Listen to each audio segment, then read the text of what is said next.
Holy turkey trot. This is Flight Check. Man. Season 3, Episode 26.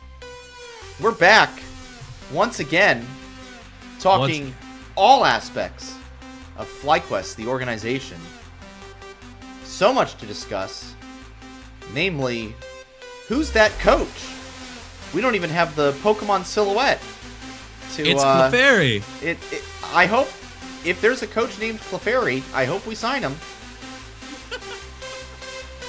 Coach. I'm ready for anyone at this point. FlyQuest Challengers roster. Noxwar's take on Jensen. Oh, we're bringing that up again? What? Well, I mean, what we did side? it last week. We need it. What side you reached for first on Thanksgiving? In all these important things. I gotta say, you know, mac and cheese, I believe, is a quintessential side on Thanksgiving. And frankly, It is great. if you're not immediately aiming for that as the centerpiece of your Thanksgiving dinner, I think you're doing something wrong. I mean, I'll admit, look, the thing is, I agree with you. Problem is, I was not raised in a mac and cheese household. It was not on my table. I love my family to death. That is one thing that I am sad about with them. Mac and cheese has never once made it to the table for Thanksgiving. I'm so sorry for your loss. Frankly, Curly, okay, you got to find a new family. It's just it's fine. We're here for you, Curly. I don't make the rules. I'm just informing you of how they have to be enforced. So, oh man, I will probably let my grandmother know. It's true, Nox. If not mac and cheese, what are you aiming for first? No. It is mac and cheese. But if you want my secondary option, sure, please. Typically for me, it's stuffing. I load it up with chicken stock or beef stock, however you want to do it, and then just stuffing's so good. So that's always the secondary after the mac and cheese. Nice. Curly, how about you? Not growing up in a mac and cheese household, what's the secondary option for you? It is the stuffing and the potatoes have a really close tie. The stuffing wins out a little bit, but for me, it's just easy to keep going back to the potatoes, you know?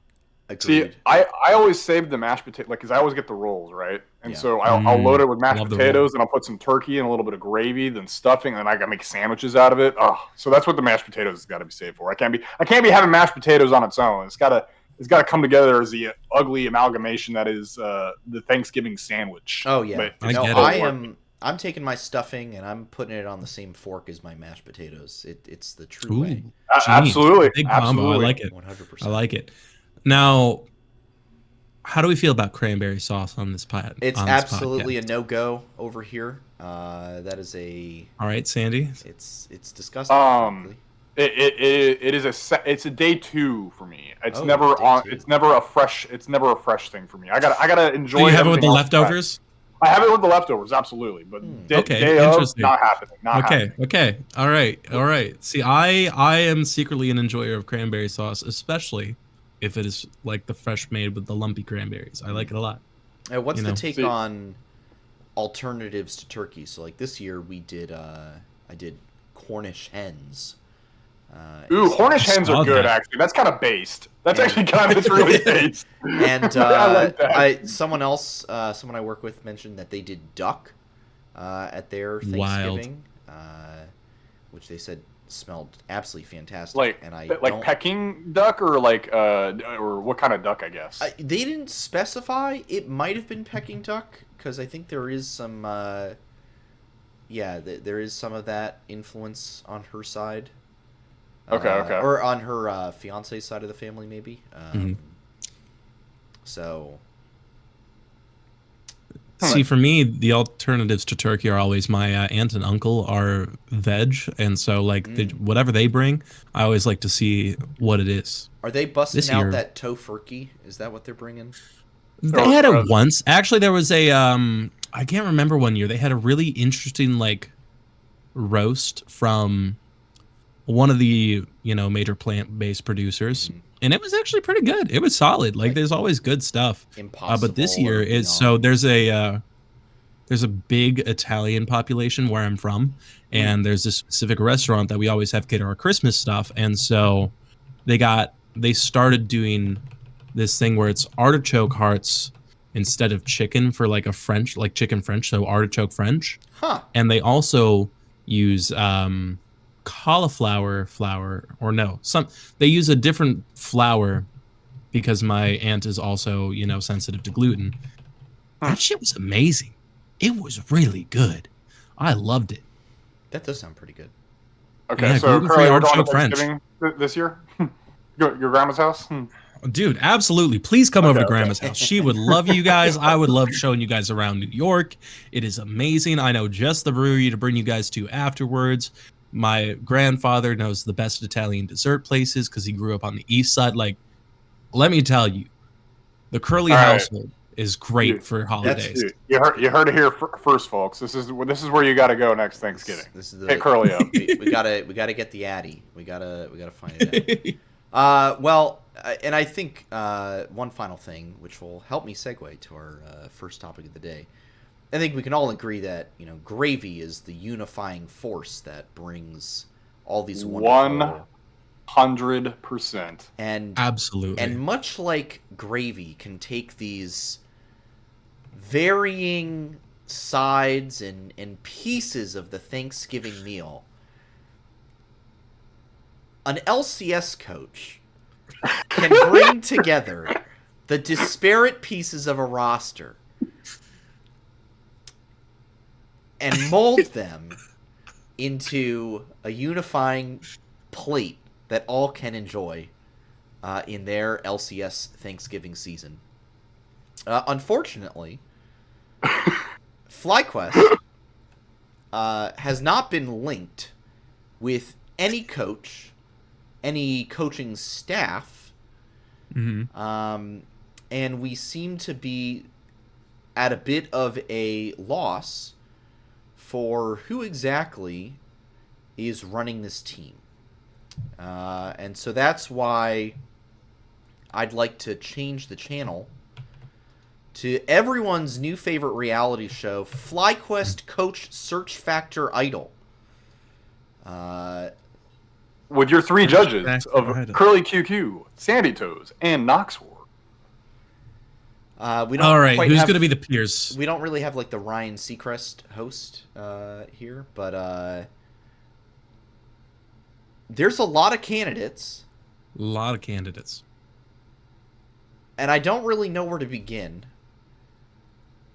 First one I'm going to send out there because it was kind of popping around on Twitter, X, if I may, today. No amount of gravy is going to make that one work, Sandy. I will shake my head every time you utter that phrase. Every time. Inero was being thrown around as a possible Cloud9 possibility. Cloud9 was memeing about it. Jack goes on Reddit and says they are not considering Inero at this time. Inero had, in recent seasons, though, taken a step away from the coaching position and moved more towards the managerial side of things.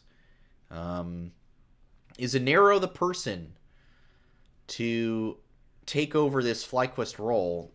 I don't know if this proposed roster, that is rumored, of course, is really the Inero speed. Nox, where are you feeling on that? So hear me out on this, right? Back when he was a coach on Golden Guardians, he had some of the most random rosters thrown his way ever, period. You had rosters like Niles and Rosethorn and Ryoma, and I forget who the bot lane was at the time. He had all these people getting tossed his way, and he was having to deal with this. And he was still somewhat managing to make it work, right? And then eventually he did get that Golden Guardians roster that did actually end up getting purchased by 100 Thieves, right? And they were pretty successful, right? So I think there's a world where, I mean, let's be honest here, and I didn't get to talk about this last week. You guys did, but our roster is a little bit thrown together. Am I wrong in this statement? It feels a bit random. It doesn't feel like it's quite. It doesn't feel like it quite has a sense of direction, if you will. So, I mean, do you disagree? You think there is direction with it? I like to call it transatlantic fusion. It's like a new dish. Okay. So what's the gravy that should be fusing this transatlantic dish together? Curly? This is what I'm saying. I think the gravy should be an arrow. I think the gravy is an arrow here. I think he's worked with a lot of rosters that have been kind of weird hodgepodges that have just been put together and slapped together, and it's just kind of, what is this amalgamation? And I mean, he's never always succeeded, but I mean, he's actually, I think, in general, had more success with those rosters than what you would have expected otherwise, looking like on paper of the names, right? And so, I think honestly, looking at this FlyQuest roster of rumored Whippo-inspired Jensen, Masu, well, Masu's confirmed at this point, and Busio, it feels a bit random. It feels a bit thrown together. It feels like it doesn't have a lot of direction. And I think Inero is someone who will manage to get that randomness and that kind of just hodgepodgeness together and point them in a direction. And so it may get them a little more extra oomph than what, at least on paper, what this roster is looking like right now. So for me, I'm kind of big on Inero personally. I've always liked the guy. I've always thought he was solid. And so, and on top of that, and we can go to other coaches later, but he's like probably one of the last big reputable names, at least in the North American coaching scene, that is kind of available right now, right? So I'm kind of big on it. I would like to see an arrow.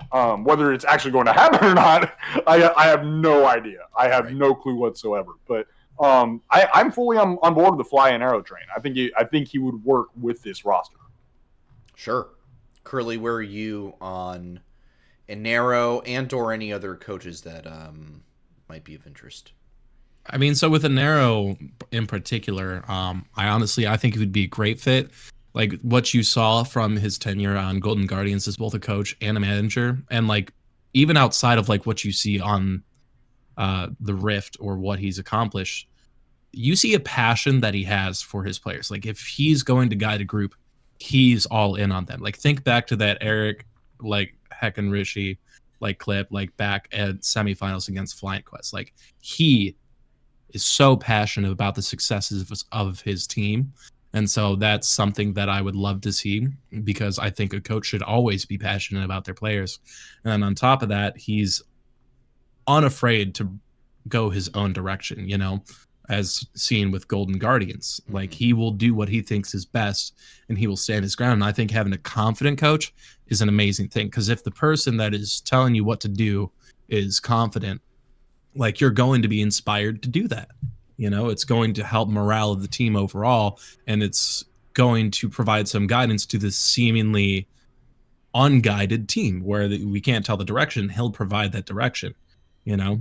And then on top of that, just some peripheral things is he's obviously got chemistry with Avali. Like they seem like homies. So like it would just be more buddies working in the office together, you know? So that's just a secondary thing. Like we know we'd get content out of him, which is an awesome thing, because not a lot of coaches out there are like candid or provide content to the degree that I think he would be willing to do if he was our coach. You know, so BC in chat actually also brings up a good content point of he's just Inero is a big memer, right? Imagine the content of Fly XQC and Inero on like either videos or Twitter, at Discord, etc. I think it'd be great. Dude, the social media team with Inero would just like absolutely troll the hell out of LCS Twitter. We would have the best meme game in the entire scene. So I'm very here for it. The content game would be like S+, like ready to roll. So that's all well and good. While you fellas have been talking, I've gone through and compiled a few names.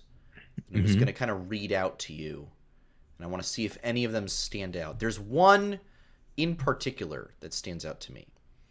Okay. And I'll see if you guys can guess who that might be. These are coaches who became free agents, and I'm not listing all of them. I'm mainly aiming for ones that were part of LCS, so like anyone that was in NACL, I'm not going to list.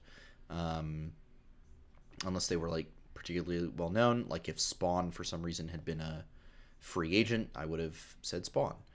But ex-Smithy, ex-Immortals, strategic coach. Okay. We had he was. I will note him. Evil Geniuses Challengers coach Ido is a free agent now as well, thanks to EG leaving. Okay. Mabry, who was also on Immortals as a coach. Now this is a bit of a joke. Enatron is looking for a job. No, he is signed with Dignitas. He re-signed. Oh, he re-signed? Okay, I guess he re-signed with Dignitas. Him and Zero are going to be coaching Dignitas. Okay. Leaguepedia has not updated yet then. Here's the one that is interesting to me. Actually, I'm giving it away. Okay. Duffman is a free agent. The Cloud9 coach. Having left Cloud9. Rigby was remote coaching for Cloud9, but is a free agent again. Sven Skaren left Dignitas. He was a strategic coach there. And then you have several folks from Golden Guardians. Anero, as we have mentioned. Choose is also a person. Hustlin, he was a two-way player coach. And then from Evil Geniuses, Kelsey, Razvan, and the final two, because Golden Glue has already been snapped up for 100 Thieves. But the final two ex-100 Thieves coaches, Kane and Nuke Duck, are all options. Nuke Duck is coaching now? He is coaching. I completely forgot that. He coached all last split for 100 Thieves. So these are all, he did, didn't he? These are all North American names. I'm not going to go through and say like, okay, the various like EU. What about some LEC names? Yeah, I'm not going to go through all those because then we'd just be sitting here as I read names off all night. Yeah. But those are folks who are in the LCS season or LCS system. They understand the system. They have connections. Duffman is the name that really stands out to me as somebody who I think I'm going to need some education on this man. A pretty decent job. So this guy was on G2 for like 3.5 years, basically during the heyday. He was there. Okay, that's a great start. Mid 2018 to the end of 2021. So he was there for for World Semifinal or not for the MSI Championship. Bear in mind, real fast, he was the head analyst for that G2 team. He was not coaching for that team. Just little distinctions. Right, but he was acting as an assistant coach for Cloud9 this past season. Yes, he was. Rather than just an analyst. So he has made the move from just analysis to coaching. So it could be, a time for him to make a further move. And I'm not just saying like, hey, we need him as a head coach. I'm also talking just about coaching staff. This is a guy who, has a proven track record. I'm just like pulling up his, the results of the tournament, like 2020 Worlds, that G2 team, placed top 4. His G2 team won LEC Spring in 2019. And then, on Cloud9 this past year, they got first place regular season in summer. They made it all the way to finals. Like this guy is, I would say got a good track record for running. And I don't think like Leaguepedia doesn't show a lot of the results because he wasn't necessarily a coach. He was just an analyst. But he was there on G2 during that whole stretch where they made very strong placements at Worlds Finals, all these things. Mm-hmm. Nox, how are you feeling about this suggestion I'm making? I mean, he's very credited, right? Like, he clearly has been in the right places at the right time. He clearly has the experience. So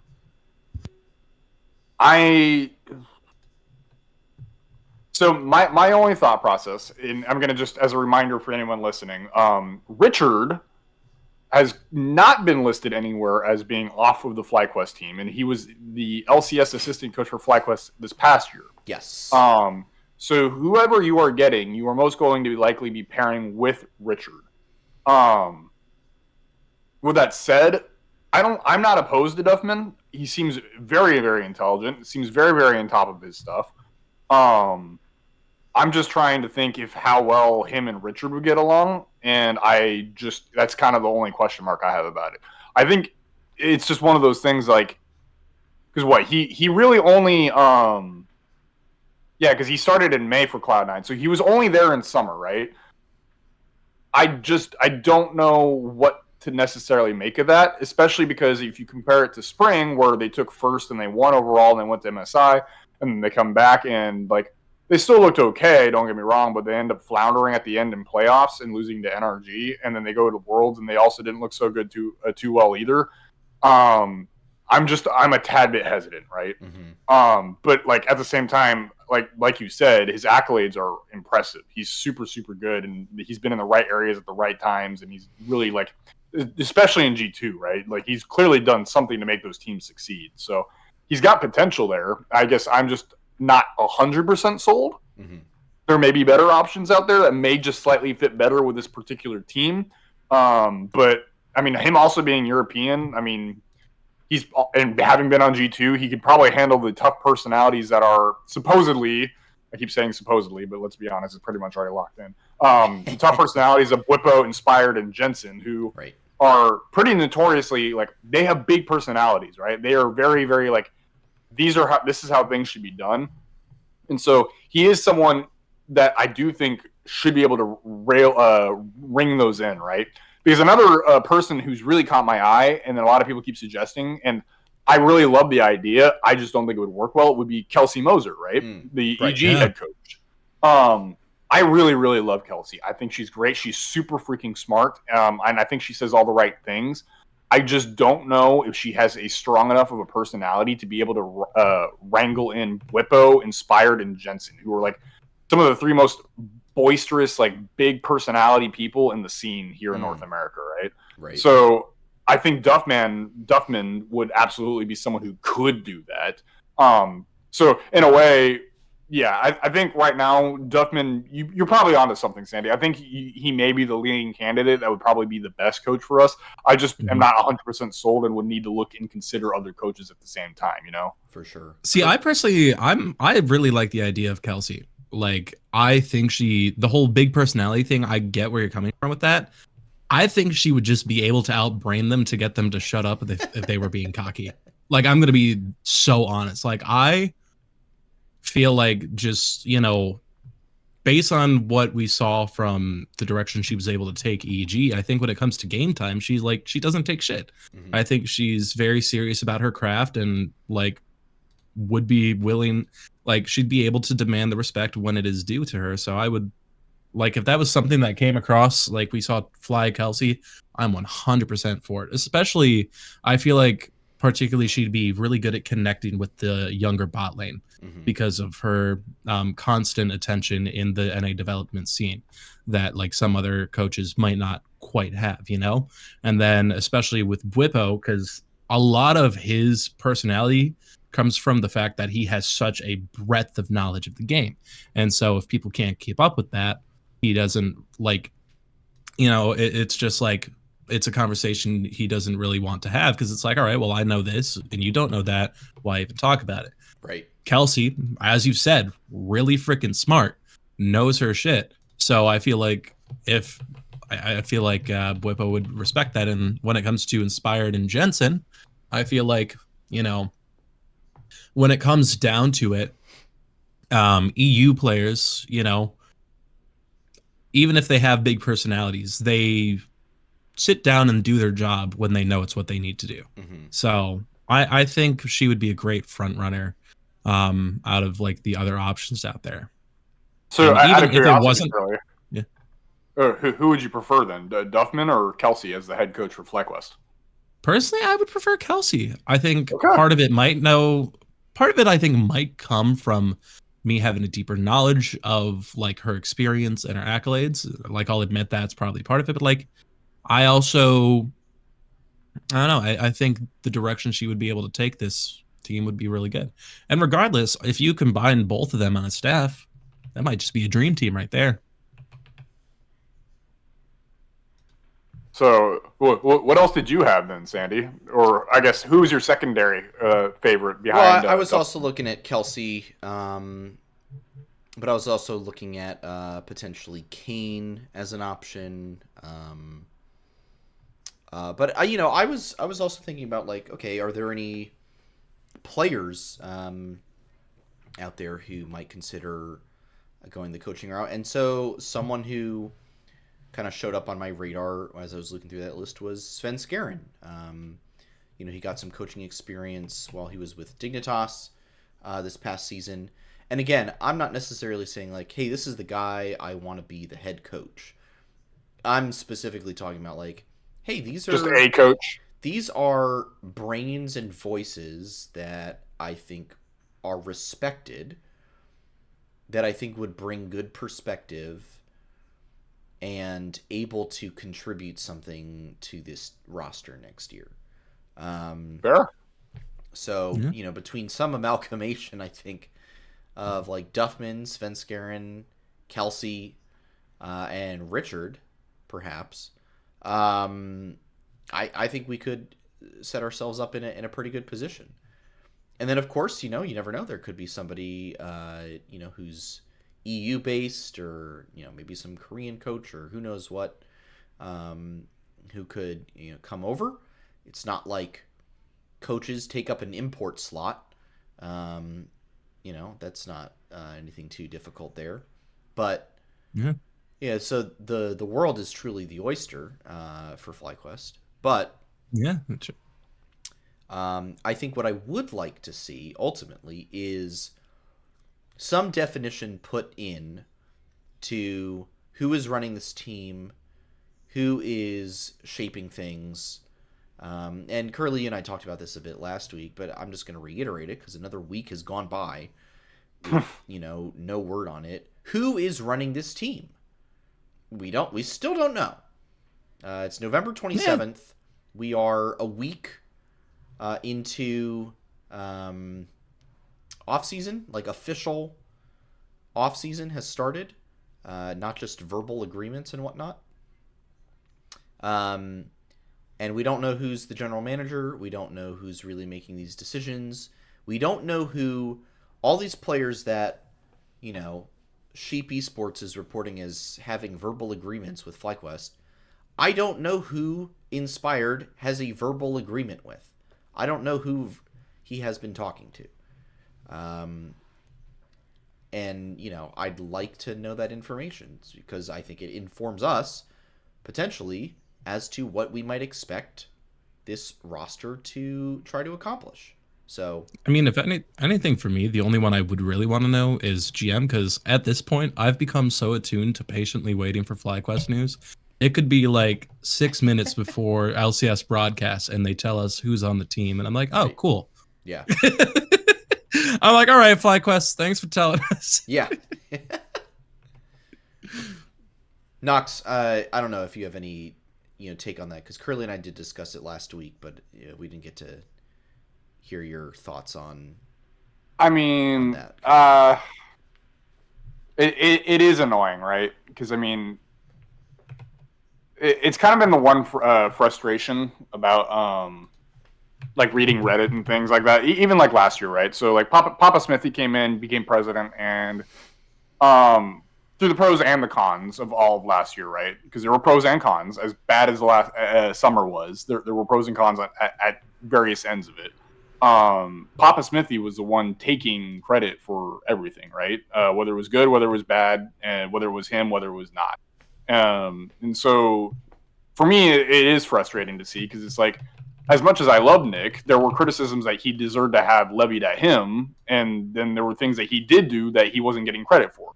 And so it's kind of stuff like this again that I'm seeing even now on Reddit is once again Papa Smithy is yet again taking, for both good and bad, credit for everything. Like Jensen getting acquired and people like complaining about it, myself kind of included, but we can get into that a little bit. That's next. It's going to Papa Smithy, right? It's not going to the GM. And so stuff like that is kind of frustrating. It's just like, I wish people got the credit that was actually due, whether it be bad credit, whether it be good credit. And so I really do, for the sake of clarity and honesty, I do wish Fly would just come out and announce it. Like, you don't even have to make it big. Just make it out there. Make it public. And I know, like, people in, like, certain spaces are very well aware of who the GM is currently. But, I mean, at least for public record, right, is what I'm kind of asking for here. So, in general, yeah, it's annoying. It is a little frustrating. Well, it is what it is. I mean, yeah. To that point, you said, people who are in certain spaces. Yeah, that's like less than 50 people, maybe. Besides... Yeah, like I said, for public record, it really should be out there, but like certain people know, but it doesn't really matter. It's like public record should be aware. And even if it is public record, then you're going to have things like Nick Fan getting no acknowledgement for the good and bad that he did. Right. It's just going all back to Papa Smithy. Right. And so, I mean, if that's what Fly is going to do for the year, where it's just all going to go back to Papa Smithy, even though he's not truly GMing, right? Like, I don't understand why. Is there a reason to protect this person? Am I missing something? Like, I don't really get it. It's a strange play. I'll say that for sure. Yeah. It is. It's odd. I think that's how I'll characterize it. Esports politics, bro. Oh yeah. Speaking of odd decisions, we discussed it last week, but we do have to get it in. FlyQuest Jensen now with Noxwar's take. So Curly and I talked about it last week. I think the consensus was kind of like, well, we'll see. Nox, what are you waiting to see with this move? Potential move, may I say. Verbal agreement only. Could change. I could. Okay. So if I'm really like trying to ignore my bias for a second, because like, let's be honest, there are receipts of me out there for the past like 2 years on this show bashing Jensen repeatedly, right? Oh, yeah. Like just straight up, you can pull multiple clips of me bashing Jensen. Mm-hmm. I do not care for this pickup at all, but let's try and actually acknowledge what's going to end up happening, right? So Jensen is going to be someone who I think currently at his level of play is no longer going to be pushing for a lot of victories. He may have, well, I have to rethink my numbers now because we're going to have less games in a season possibly, unless depending on what the regular season ends up happening with the new scheduling, right? Mm-hmm. Let's just say it's the old season, right? He's probably going to average maybe 3 to 4 games on old season numbers of games where he actually carried and did something, whether it results in a win or loss, right? 3 to 4 games out of like an 18-game season. It's really not that good, right? Yeah. The probably next 10 to 12, I would imagine, are probably going to be just him going net neutral, not really being able to contribute all that much, and just really relying on his other lanes and players and teammates to be able to actually go ahead and achieve a victory, right? Mm-hmm. Like, he'll be there to support him, and he'll kind of be there to back him up, but he's not going to be really initiating a lot of the reasons that they're winning. And then the remaining games are probably going to be reasons that they end up losing. So hitting into this year, I'm really not expecting a lot of change, which is very, very frustrating because it puts a lot of emphasis on supposedly Bwipo-inspired Masu and Busio to be able to do something. Right. More so on Inspired and Bwipo because they're the veterans. They're the ones who are actually going to be able to really initiate and say, hey, this is what needs to be done. Here's how we're going to play in games, so on and so forth. Because I'm expecting Masu, who is a very, very good mechanical player, he's going to have to take a couple games, or maybe half a split to a full split, to really understand, like, hey, here's where I need to be on the map at the time, of like where other LCS players are, right? Right. And Busio's still young too, like he's still learning as well. So I'm expecting Jensen to just kind of like no matter how I don't mean this meanly. Like this is like my bias putting aside. This is like my brutal honesty. Like I think he's just a placeholder mid laner until either summer comes along or I guess spring. I don't know what they're doing with the splits until spring or summer comes along and there's a other better potential mid laner that pops up. I don't see what Jensen is going to help this team accomplish outside of just buying time for Masu and Busio to continue to develop, right? So, like, if Fly comes spring/summer or whatever it may be, depending on how the splits work, finds a new development mid laner, then cool. You can rely upon Inspired and Blippo to help teach these young guys to be better versions of themselves. And then come 2025 and they want to run back that roster, go for it. Cool. Or, hey, even if they find a mid laner who's better than Jensen, who's a veteran, who's willing to play for Fly, and then you really try and like bank on Busio and Masu of like, hey, you just got to step up your game. Like we know you have it in you. You know you have the potential. You just got to show it now. I'm okay with that too. Jensen's just middle of the road, isn't achieving anything on either end, right? He's not an elite mid laner anymore. He's not a new upcoming mid laner. He's just there. And so to cut the rant short, basically, I really do think Fly just ran out of options. I think Fly really put a lot of money on the JoJo basket, and it just wasn't did not enough. pay off. It was not enough money, apparently. So no. Long story short, I'm not pleased with it. I don't think it's going to end up helping this roster develop in any way, shape, or form, and I don't think it's going to help this roster win in any way, shape, or form, outside of maybe 3 or 4 games here or there. So I'm looking forward to the next split or next year whenever a roster move is made. Personally, sorry, I can't wait. Like if this like gets announced, I can't wait to see how you act if we find Jensen's in our chat for whatever reason. It's gonna be so great. It's gonna be hilarious. That would be spicy. You know what? Then by all means, he proves me wrong, and I'm happy to see him prove me wrong. Like because then that means Fly's doing well, right? Like that's a good thing, right? But I don't see it happening. Right. Yeah, no, I understand. Curly, real quick, any thoughts on what Nox had to say there? I mean, I actually had the same thought a little bit too about how like the placeholder mid laner thing is a potential. I'm like, what if this is just what it gets for like what we have for now? Because Jensen on either half is used to not playing full splits or full seasons on one team. You know, it just kind of happens. So, you know, it is what it is. If it happens, I'm ready to go full hype man, as I always do. I will support, you know, the FlyQuest team on and off the Rift to the best of my ability. And so, fuck it, we ball. I'm ready to...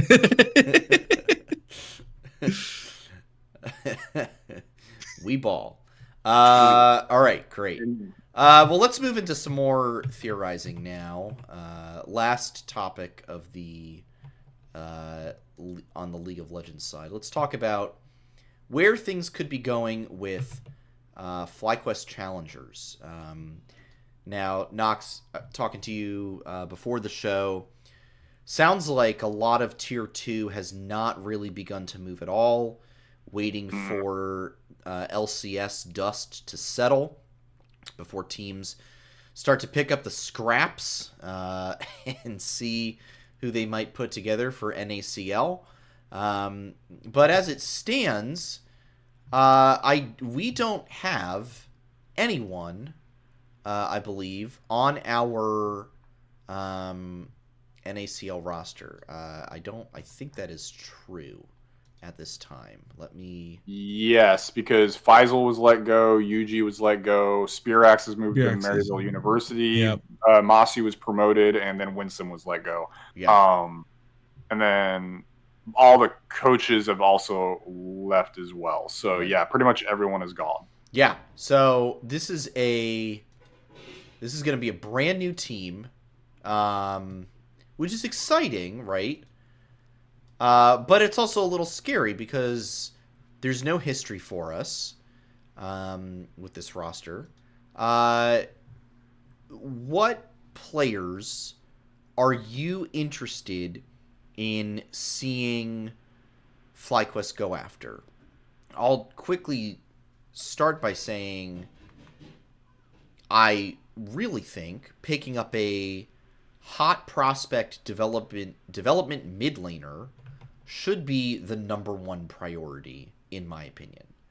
But I'll turn it over to you to see if you've got any alternative theories on how it should go. So you said that we need a new upcoming mid laner? Just like some kind of hot prospect in the mid lane to sit behind Jensen and make him sweat for his job a little bit. I am on the same page as you. I'm trying to look at old rosters from this past summer and see if there's any. So mid laner wise, unfortunately, and this has been a decade-long problem at this point, right? Mm-hmm. There's not a lot of good North American quality mid laners that are up and ready to replace even Jensen, right? Like, Jensen has a fairly high floor, right? He doesn't have a high ceiling anymore, but he has a fairly high floor. So to be able to meet that floor, I'm not really seeing a lot of mid laners who are willing to consistently meet that floor. They can peak above that floor, which is cool and great, but they need to be able to consistently do it, especially in like the LCS, right? Mm-hmm. And so kind of looking at the NACL from the past year, the only real mid laner that stands out to me was Young, who even then I don't think has the potential to consistently be above Jensen's floor. Mm-hmm. You could get Ryoma, but and that consistency is probably right around where Jensen is, and then even then his ceiling's probably also somewhat around Jensen's right now. Mm-hmm. So it's just kind of like pick your poison at that point. Yeah, so it's just kind of hard, right? Like who would you want to get to actually have as a backup to Jensen? And I really don't have a good answer for that. Mm-hmm. Yeah. Oh. No, sorry, I was just reading chat. Is this roster on site or in? I don't know on that one actually. I might have to go see if I can figure that out, Toyota. Yeah, I think it's not been quite said, but I would assume that just the way the finances are looking across the LCS, probably going to be an off-site roster would be my best guess. So the plus side to that then is you can really start considering Canadian mid laners, because a lot of Canadian mid laners have a lot of trouble getting into the US to actually play on site. So that actually kind of opens up the doorway a little bit. So like someone Canadians like are better at League of Legends. Yeah. So someone like Onat personally, who was on Team Fish Taco, who I know finished last, that is someone, at least development-wise, I would be very on board with Fly having as their challenger mid laner, because I think he has a lot of potential to grow still. And you could have him playing from Canada, which works out great. Yeah, so I don't think really you're going to be able to find anyone that's ready to replace Jensen at this point, Sandy, which sucks. No. I think you're really going to have to try and import someone in the offseason from Europe. But in terms of development mid laners, I think for Fly challengers, I would really like to see Onat as someone that could be looked at. I'm personally really big on Robbie Bob. I know a lot of people aren't, because he's very kind of wishy-washy. He has moments of brilliance. He has moments that aren't so good. I don't know what Cincinnati Fear's plan is, but Shochi is someone that I would really like to see continue to be developed. And then Young as well. Those are probably my four big guys that I'd like to see that maybe Fly challengers take a chance on. Those are all good names. Yeah, I think Shochi is definitely something that someone that I would really like to see get picked up. And I would love to see Shochi come to FlyQuest. I think that'd be pretty good. Yeah, Robbie Bob's an interesting one, and then I don't think I've actually heard of Onat. Who was Onat playing for last year? He was playing on Team Fish Taco in summer, and he was also playing for Supernova when they qualified for... No, sorry, that was... Was it? No, it was Onat. Onat qualified with Supernova into summer when they made it through the qualifiers, and then he ended up moving over to Team Fish Taco after that. So that's who Robbie Bob is. Gotcha. The other fun fact is that Robbie Bob was on the same team as Masu back when they were on TBA. When I first started watching Masu, Robbie Bob and Masu were on the same team at the time on TBA, and so that was kind of when I first started seeing Robbie Bob as well, which was part of the reason why I recommended, or I slid into Nick Van's DMs about that whole TBA team. So, that's who Robbie Bob is. Right. Yeah, no, I think there's definitely a lot of good options. And, as we continue to see where the LCS chips fall, one thing that I'm predicting is I would not be surprised to see a lot of known LCS players end up taking spots in NACL.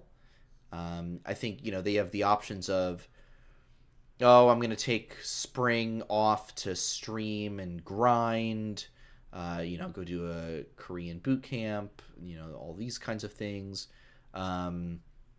But I'd really like to see names that simply just don't get an LCS spot because we're down to 8 teams and we're doing the big shuffle and all this stuff. I'd love to see a really high quality competitive NACL scene start to grow, where you've got teams that look like, hey, we've got 1 or 2 veteran LCS guys who are keeping their skills sharp, but also mentoring 3 to 4 guys who are trying to crack the code of what makes a good LCS player.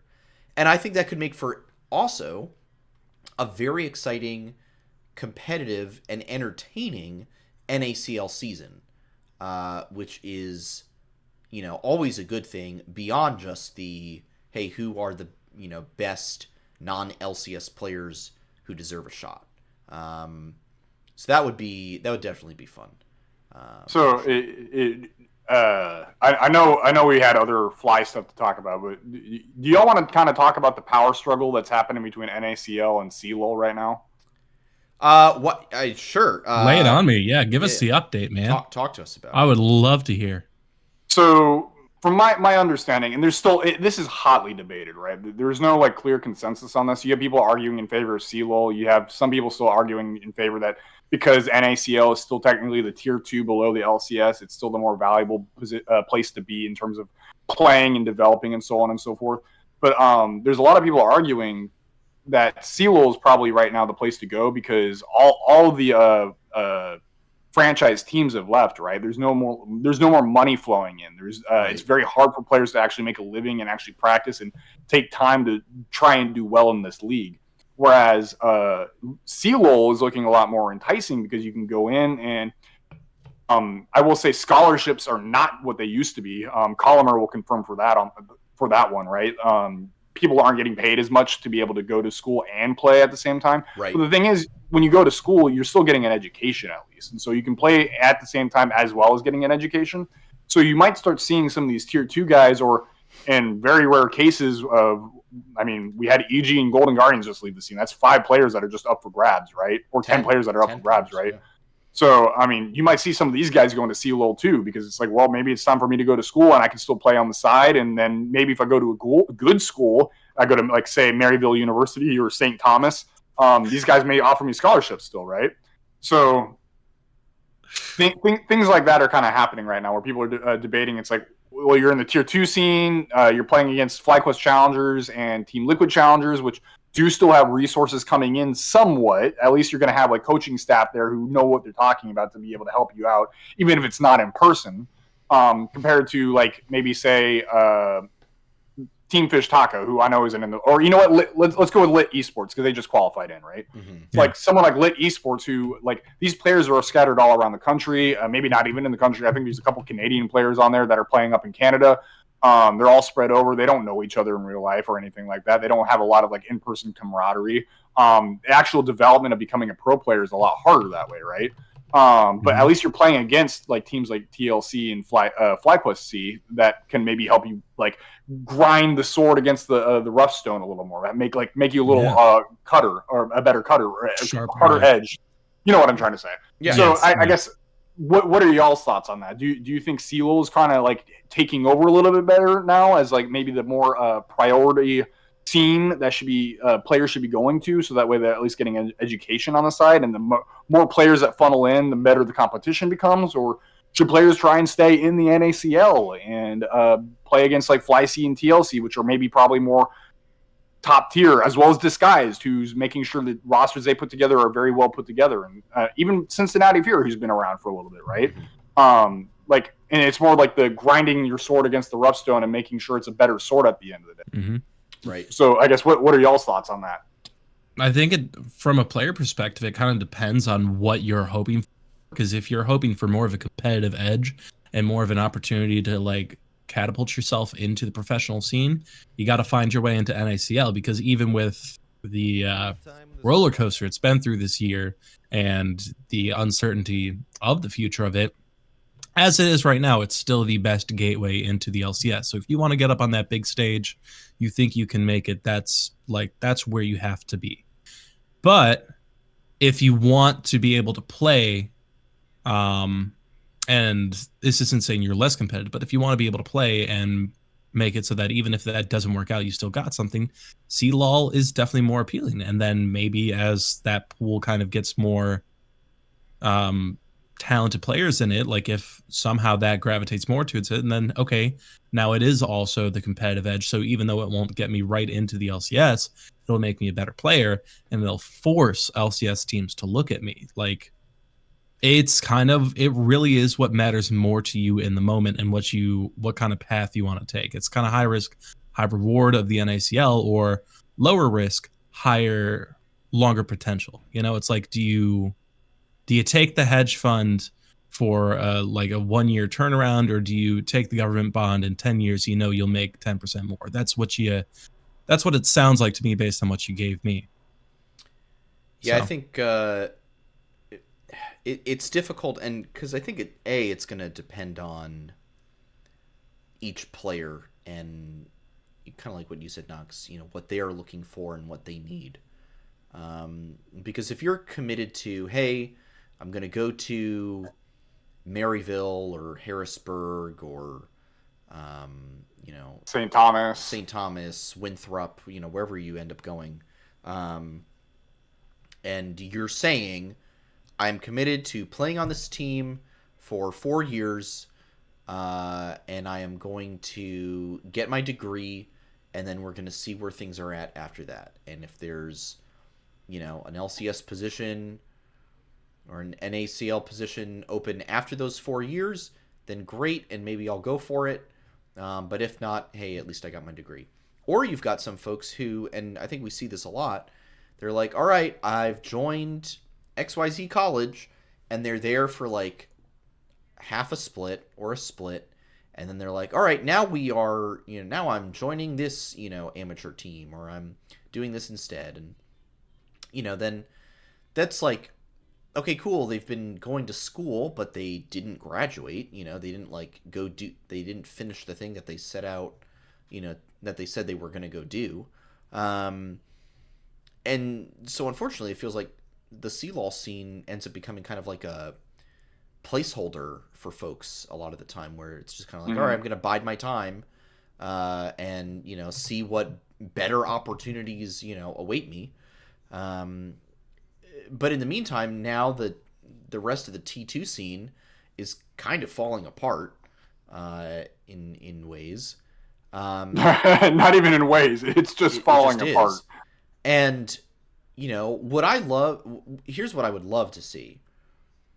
The CLOL scene in some kind of miracle world becomes akin to what the ERLs are, right? It is the definitive place for, you know, amateur players to go. They're there, and they, you know, they grind there, they get good, and, you know, there's like, you can really get into like some regional stuff, you can get into some college versus college stuff. You know, it's the closest thing that North America will ever have to, you know, regional representation, in the same way that like the ERLs have France and Spain and Germany and all these things. It's the closest thing we're ever going to have to that. So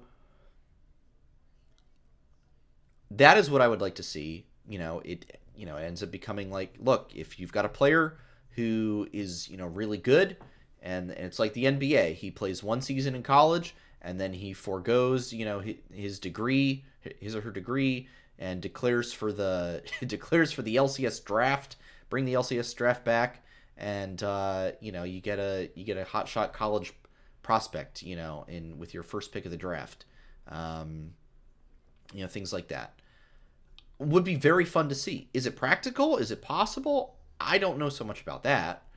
But at the very least, I think you could start getting the CLOL scene more support to a place where it becomes the predominant amateur scene. And could some of these tier 2 orgs partner up with colleges? I think absolutely so. Could Disguised Toast say, hey, I'm partnering up with Winthrop, and, we're not paying the players, but, hey, I'm giving them all a, $20,000 scholarship or whatever they need, to, pay for their classes this year. And, they get that as long as they, have a 3.0 GPA, in addition to, competing on the team. Things like that. I could see tier 2 orgs getting in there somehow. Not sure where their monetization would be for them on the other end, but I think there are possibilities for the amateur scene and the CLOL scene to coexist.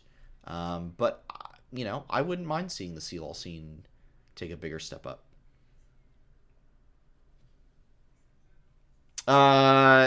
Yeah, sorry to no, all good. to derail you there. No, I all just good. was curious to pick your brain on it. Always love talking NA development. Any final thoughts on this before I end up going on a long monologue about FlyQuest Red? I don't think I have anything else. So if you wanna take the monologue train for a spin, by all means, Sandy. All right. Give us a lowdown on Fly Red in Europe. Let's go. ESL. Fly Red. So they just wrapped up their first season in ESEA. For clarification, Advanced. This is CS:GO, right? Yes, this is the CS:GO team. Okay.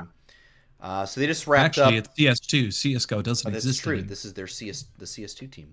So they just wrapped up. They ended up going 6-6. They were actually down to 3-5 at one point, and battled back, winning 3 out of their last 4 matches, final 4 matches, to finish at what I would say is a respectable 6-6. The way this division takes place, there's about 60 teams in this division. It's a Swiss stage format. Top 16 make it into the playoffs, and from there, that's how you would have to win the playoffs in order to get promoted into the ESL Challenger Series, which would be how you eventually get into the ESL Pro Series and whatnot. So this is the 3rd division out of the 6 that there are. So not quite Premiership, not quite Championship, but Tier 3 for them. So the bad news is I don't think they're going to make playoffs. There's too many teams that already have 7 or 8 wins, and too many other teams that have 6 wins and have 3 to 5 matches left to play. So they'll almost assuredly pass Red. However, the great news is that FlyQuest Red is not going to be demoted back down to ESEA Main for Season 48. They will return to Advanced in 48, barring anything crazy. So that is really good news. All they had to do, I believe, was win more than 4 matches, and they successfully did so in the last few days. So things are looking good for them. But tournament-wise, they are headed to a boot camp in Europe, I believe. I think I saw Belgrade, Serbia is where they're headed for their boot camp, because they are taking part in the ESL Impact Season 4 finals, which is super exciting for them. So they'll be taking on a few different teams, including a few teams from Europe, a few teams from, let's see, where was the... the Valencia finals have... Who is in there? I was just looking at it, and now it has... There it is. 3 teams from Europe, another team from North America, 2 teams from South America, and then a wild card qualifying team. I'm not sure where they're from. The European ESL Impact teams are very good, and they are definitely favored in this tournament, particularly Nigma Galaxy and Navi Javelins. Furia is also a good opponent coming up from South America. So it's going to be a tight championship. This is a big tournament as well. I believe this is a $100,000 plus prize pool. Yeah, it's a $123,000 prize pool. So one of the bigger tournaments for CS2 for women. It's December 8 through 10. So it should be pretty good. It's going to be a group stage, the usual 2 double elimination format. Each group has 4 teams. Interestingly enough, opening and winners matches are best of 1, and then elimination and decider matches are best of 3. Top 2 teams advance to playoffs, and then be a single elimination bracket on the 10th. All matches are best of 3. So that's going to go pretty quickly. Short weekend. It's at DreamHack Valencia, but it's a really big tournament for them, especially as they continue to look to make their mark as one of the best female CS2 teams out there. And this is a really good opportunity for them to show what they're worth. I think they've done about according to expectations in advanced, and I'm very hopeful to see them get a top 4 at Impact Season 4 finals. For you guys, I guess my only question would be, I know you guys don't have a ton of experience with the CS2 teams and all that stuff. Where, besides the obvious of win the whole thing, out of knowing that these European teams are going to be really difficult, you've got Furia, which is also going to be a good challenge for FlyQuest Red. Where would you consider the success line to be for FlyQuest Red coming into this tournament? So something I want to add before I answer that question, Sandy, is Park Mom wrote in the chat some added context. No other women's CS team plays in the ESEA at any level, and Red has been the only women's team to ever reach advanced. Yeah. So that alone is a major, major accomplishment and is really, really awesome. Mm-hmm. So I think personally, the success line is because this is a really, really hard competition, right? That's what you're really trying to hammer home, right? Sorry, say it again. I was reading Twitch chat. So just the competition is supposed to be really, really hard, right? This is supposed to be a very, very hard tournament for them. Well, this is probably this is the best female CS2 teams in the world right here, and the European teams have historically been very, very good. And then especially recently, I think if I look back at ESL Impact Season 3, let me double check that. I believe, Nigma Galaxy and Navi Javelins took first and second, and FlyQuest Red took tied for third.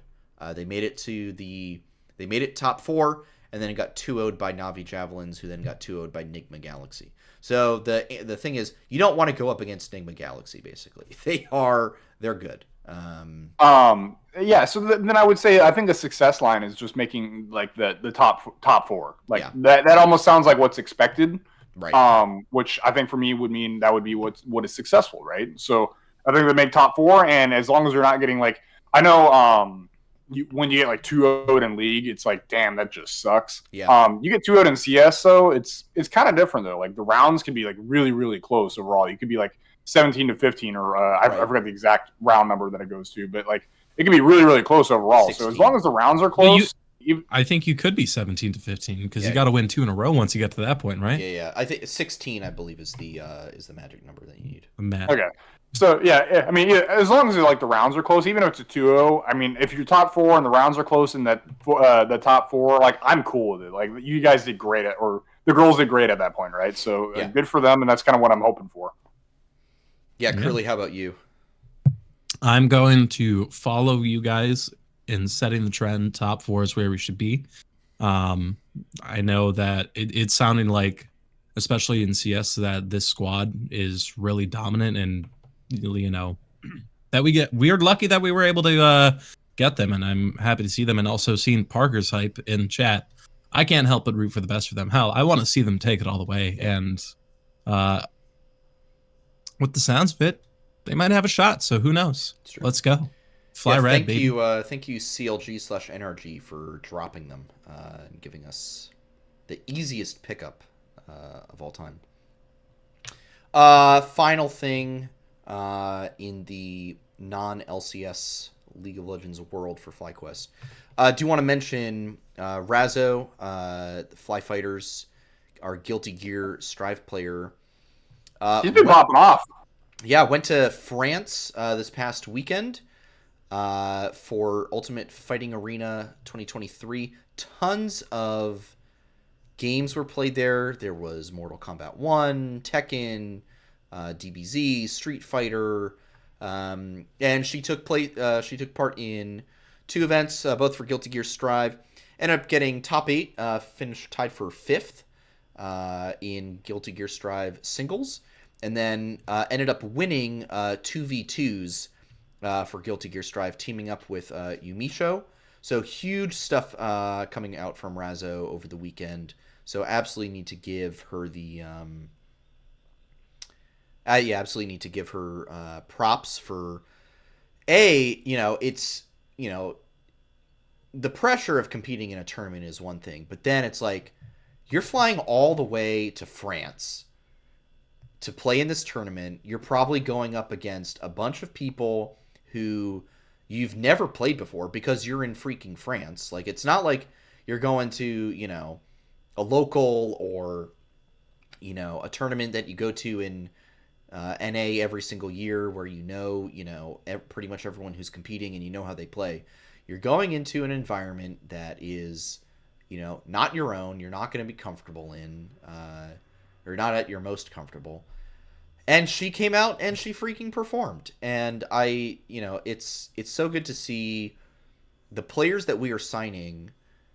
They're not just like average, mid players. Like, this is somebody who is really good, and I think is only going up from here. So exciting to see what she did this past weekend.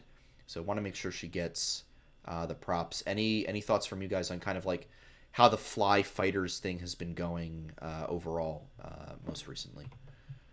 I actually think it's been pretty dang solid. Everything I see on Twitter, like the fighting game community, right, is like very, very separated from like the League community. Not that there isn't crossover, because there clearly is. Like, look at Dean. Like, he's probably one of our most like big Fly fan there is, but like he's very much in both scenes, right? But in general, like there's not a lot of crossover. So to see as much like hype that these players generate is awesome. I think in general the FlyFighters addition to the org has been like a really, really big success, because in general it's been like, it's very cheap to have and very cheap to operate. And on top of that, like most of them are having really, really good finishes in general. Like I know we just in my brain's being overwhelmed right now trying to remember all the player names. But point is, like, there's been there's a lot of them. We've got a good amount, Yeah. Point is, like, they've been doing like really, really well. I constantly see like the Twitter posts and the Instagram posts pop up and say, hey, like, here's where they finished, and it's like top 4, top 3, even in some cases like, hey, first, second, and stuff like that. And so I don't know. It's very reassuring to see that. I think this was a very good investment from Fly on their part because it's cheap and it's a lot of brand recognition and it's them doing well. And it seems a lot of people enjoy having the org in the scene and representing these players. So I think overall it's been two big thumbs up for me. It's been awesome. Keep it up. Yeah. Curly, anything from you? Yeah, I mean, like Nox said, I see a lot of good things coming from the FlyFighters Twitter. A lot, it seems like we're definitely putting ourselves out there. And the nice thing about the solo aspect of it is that it's kind of like just a perpetual competition. There's like almost every week always going to be someone doing something.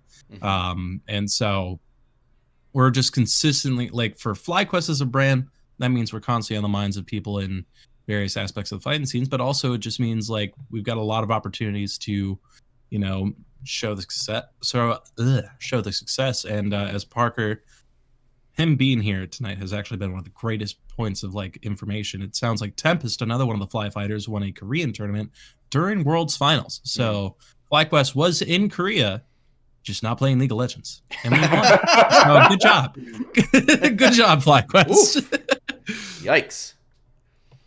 Yeah, no, so I think a lot of good things are happening for FlyQuest. I'm excited to see where things continue to go. All right, I believe that's everything we've got. So we're gonna head on out to the closing of the evening. Thank you, everyone, for tuning into yet another great episode of Flight Check. No Worlds, no League of Legends at all. But get ready, mark your calendars, December 8th through 10, support FlyQuest Red, as they've got that huge ESL Impact Championship to play for. Also of note, unfortunately, Fly Red not playing in this, but VCT Game Changers, I believe, starts either tomorrow or Wednesday. I'm not exactly sure, but it starts this week. So be sure to tune into that. If you are hankering for some esports content, that's going to be a great tournament. Really excited to see where that goes. And hey, gotta support NA no matter what. So we'll be supporting NA at VCT Game Changers for sure. Be sure to follow us on Twitter for all our instant reactions and thoughts, especially me for my hate watching of the New England Patriots as they continue to tank their season away.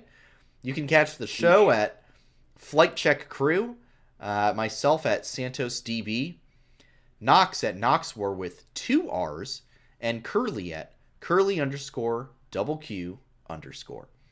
Make sure to hop into the Flight Check Discord as well. All kinds of esports discussion and otherwise taking place there. If you missed any part of this episode, the VOD will be up on YouTube tonight or tomorrow morning. And we will also have the audio available for all our listeners on Spotify, Google Podcasts, Anchor, wherever you like to listen to your shows. If you're watching or listening to those and would like to catch the show live, we do broadcast the episode live, usually every Monday night, usually at 8 p.m. Eastern Time, right here at twitch.tv/FlightCheckCrew. And if you just happen to have a Twitch follow or a Twitch sub floating around a Prime, hey, no time like the present to drop that and support some local friendly community content creators. Curly, any final thoughts? Locally sourced organic content creation. Locally dispersed in 3 distinct parts of the United States. It's true. Curly, any final thoughts, shout outs, or plugs before we wrap up? I'm going to make this quick because this is going to be a quick bounce back. I wanted to get this into the coaching thing, and I thought it wasn't the time, so I'll make this quick, all right? I've got one concept for who our head coach should be. Uh-oh. I'm going to list his achievements, and I want you guys to guess who it is, all right? Go. He has he has guided a collegiate team to a championship. He has also then was promoted to an organization that was failing and managed to turn around to great success from the bottom of their league to the top of their league within 3 years. Who do you think it is? Is this an NA or EU? I'm only giving you what I got. Actually, correction. I'll give you this. You might get it more. He started in NA and then he went to EU. Oh, Dylan Falco. Falco? No, it's Ted frickin' Lasso. Oh my god. That's why I wanted to save it for now, because I was trolling the hell out of you guys. I wish I could end the show right here. Not any No. any shout outs or plugs from you. Shout out to Park Mom, GOAT social media manager there is, hanging out with us and giving us tips and advice and everything.